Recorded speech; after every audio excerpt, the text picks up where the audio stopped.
right, class. So we're going to go over all of your images for form and narrative. And as you can see, all of these images are in order. And it's important that as I go through them, I know that your first image is form and your second image is narrative. That's part of me grading the assignment, is to make sure that you've even done it correctly, that you know the difference between an image that's just formal and an image that has a story to it. So as you're naming your images, always refer back to the instructions to make sure that you're naming them correctly so that you're properly posting your form image for form and your narrative image for narrative. We'll look at these first four sets of images, and I think they're really strong examples of what we're looking for. The goal of this is that you can look at something and look at the formal qualities of it, that you can look at something and it just be about the shape and the form of the object. And then you can also tell a story and communicate with your images. Both are really important in photography, that we know how to communicate with our images and we can just show the formal qualities. So that's what the goal of this assignment is.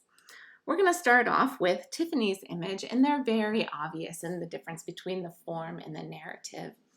Now, just going over it quickly, F22 at 1 second, manual mode, a new image, so everything's looking good there. So as we look at this, shooting this at F22 gives us more depth of field from the bottom to the end.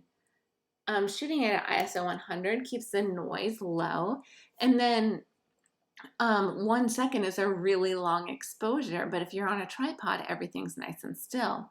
This image is all about the shapes of the rock, the textures of the rock, and you did a great job, Tiffany, by filling your frame with this.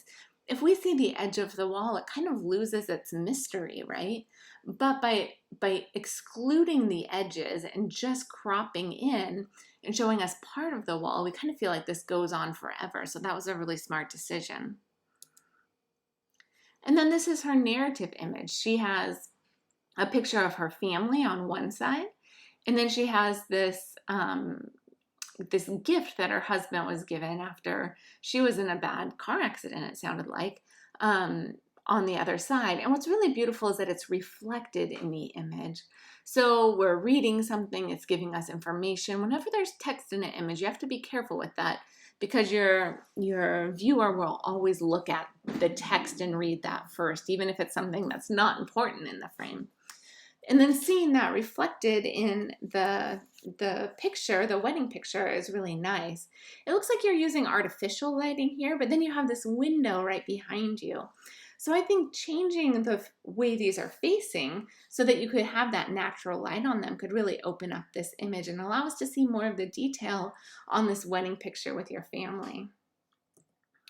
That was shot at f10, 3.2, at ISO 320, so all of those settings are looking good. And then we'll just quickly look at your guys' contact sheet, and here we see a big color shift happening, so this is a stronger image out of those. This is kind of fun, watching your sons in front of your picture. We had talked about possibly having the picture in the frame, but making it less obvious. So having the kids, even having that image really out of focus in the background, I think could work well. Same with what you have here. I think the reflection that you turned in is pretty interesting. I think reflections work so well in photography. And then as far as the wall, it looks like you have the wall and then you have maybe a palm tree here. And I actually find the palm tree, that natural element that's kind of brings up question, we don't know exactly what it is, to be a little bit more intriguing. Make sure that you get your shutter speed and aperture on these images in ISO. If you have questions about that, review the contact sheet video and then let me know. All right, these next images are by Hannah, and you're at ISO 400, 1/500th of a second, f4.5. That all looks good. Shot in manual mode, everything's looking good there.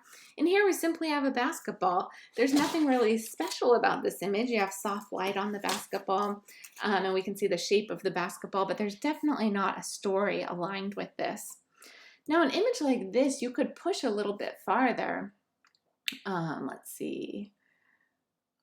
Open with Photoshop. you can push a little bit further by cropping in on it and making it a little bit more abstracted. So if we come to the crop tool, and you would have to do this in camera, we can't do this. You can't do this after the fact, right? We've talked about that endlessly. There's no editing in these images. But making it kind of abstract, even if you came up and just showed us like part of the ball, showing us the shape and the texture, could be really interesting. So just think about how you can start to abstract things so it's really just about the shape and the form. Now you moved to your next image and you're using the same object. That was my fault. I said that you had to, but you didn't have to. And you have, I think, your boyfriend as he's playing basketball. So he's out on the basketball court. He looks very relaxed as he just threw that ball. It seems like really high, and he's watching the ball as it's coming towards the basket. So this is starting to tell a narrative. You're not just showing us your boyfriend in the basketball, but we see some kids that are watching him. We see the neighborhood that you live in. So all of that adds to this narrative. Possibly zooming out a little bit more so we can see those kids and we can see more of the narrative would tell even more of that story. Looking at your contact sheet. This is kind of interesting with the flag behind him. And then here as we have maybe the court and maybe a school behind him. That's pretty, behind the ball, that's pretty interesting as well. I think this is a stronger image as far as the composition goes, as we're seeing the neighborhood, we're seeing him, and he's like perfectly framed by the basketball hoop there. But having him playing, having him with the basketball in his hand, I think adds another element.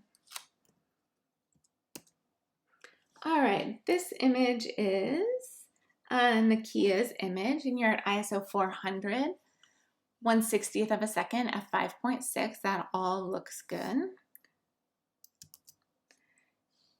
And this is a great example of what we're looking for a formal image. It's all about the shape and the texture. You have the bark, we have the great texture that's there.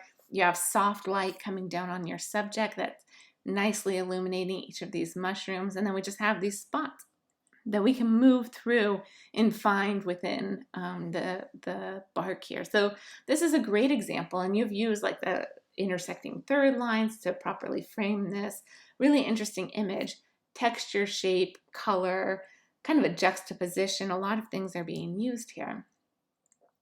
And then here we have this image of some monument of some sort. I'm curious what this is a monument of and how that changes our understanding of it, whether we know what the monument is or if we don't. Like, does that matter in our understanding of it? But we have some people on horses, and it looks like this whole like huge monument as it's moving back and coming around. So really a large scale, and by showing us that in the background, we understand that a little bit better. So we understand by looking at this that it's a monument. We understand that it's commemorating something. We don't know what. And I'm not exactly sure where you're located, so I really have no idea. Showing the park in the background to the right, I think adds to that. Like really well manicured. We know this is a place of interest that people come to. I also think that you could have that further out of focus, have a wider aperture, so that we aren't distracted by it, but we can still have a sense of context as to where we are. Oops, let's keep that large for a minute and look at your contact sheet. I think your formal image, oh, this isn't yours. This is Ayana's image. So I don't know that you turned in a contact sheet, actually. I don't see it right here. All right, so let's go ahead and look at Ayana's images. So first she has her formal image. We're just focused on a tree here. Seems like maybe you missed your point of focus. I think your point of focus is a little bit beyond the tree. So if you're using autofocus, make sure that you're setting your focal points. If you're using manual focus, just work on getting that focus perfect right there.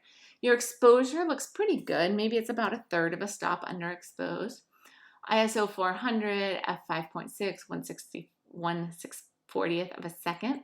So those settings all look fine, but a little bit underexposed there. But very formal image. We don't really have a storyline there. We're just looking at the tree and the way that the ivy is wrapping around the tree. And then for your narrative image, you've come in and shown us much more of a narrative. We're seeing this signpost that has all of these different maybe places that people are going to go to, right? Or things that they should be looking out for. So fun, different things that give us a sense of where you live and what you're interested in. We even have this little pig in the background. You have the kind of worn road on the side with the car that's moved past it. So much more of a narrative here, telling a story of the different things that are in your area. Your settings here. So you have the same settings for both of these, which is kind of surprising to me. They're shot about an hour apart from each other. So just make sure that you're adjusting your shutter speed and aperture for each image, and you don't get kind of stuck with a certain shutter speed and aperture. This is a better exposure than when you turned in. This one's pretty dark, and this image has a better exposure. It's much brighter. I think your formal image is nice. I think these are two smart images to pull out of here. Looking at this contact sheet, I think you made a good edit, but I would pick the image that has a better exposure here. And let's just look really quickly at Alicia's image. Alicia, you just turned in one image, and we need two images for this. As we look at this larger, you're at f5.6, 1/125th of a second at ISO 100. So those settings all look fine, but your focus isn't quite here on this image. There's no area that's in focus. At 1/125th of a second, that shouldn't be an issue. We shouldn't have camera shake, but I think you're just not focusing your camera correctly. So I've talked to you about the focal ring versus the zoom ring. We need to figure out why you aren't able to get your images sharp. Let me know if you're shooting in manual focus or autofocus, and then we can work from there to set up some tips to get you to have images that are sharp. This seems like much more of a narrative image as you're showing this mascot, it looks like, playing basketball with the school in the background. So this starts to create more of a narrative.